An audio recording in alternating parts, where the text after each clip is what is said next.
everybody's heard about the bird. Cardinal mallard. Bird's a And we've seen some bluebirds. bird is a word, a bird. White-throated sparrows, we think. Well, everybody knows that the bird is a word. Honey, what is that? With binoculars and an expensive telescope in hand, Jane and Paul Touche are checking out the birds in a U.S. National Wildlife Refuge just outside Washington. This is like what they call a walking count or a traveling count. And so we're allowed to count the birds as we go along, ideally not repeating the same bird. Jane and Paul, along with thousands of other amateur bird watchers or birders across the United States and Canada, are taking part in Cornell University's Great Backyard Bird Count. David Inouye is with the National Science Foundation, one of the sponsors of the bird count. The Great Backyard Bird Count is just a fantastic example of citizen science, of the way that non-scientists who are interested in birds can help collect the kinds of data that are extremely valuable for scientists and would otherwise be unavailable. Inouye says amateur birders like Jane and Paul are invaluable in determining the health and populations of North America's migrating birds, even those that overwinter in Central America.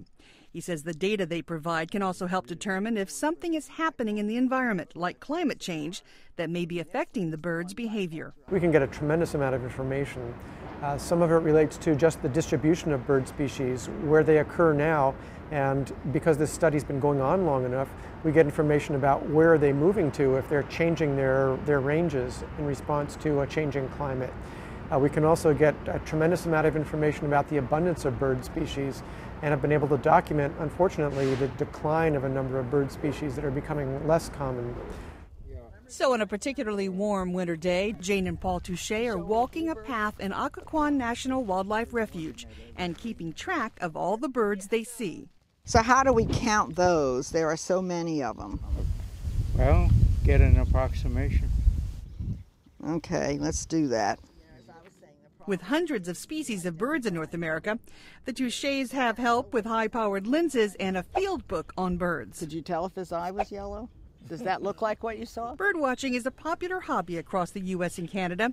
Cornell University expects about 65,000 people to take part in the bird count, and the data they provide will be available to anyone who would like to see it. They're being recorded on a website that I believe is hosted at Cornell University in the Laboratory of Ornithology. And there the data are collected. There's some initial analysis, and many of those data are available to anybody who wants to look for them on the website there. Research aside, Jane and Paul Touche are taking part in the bird count, well, because they like birds.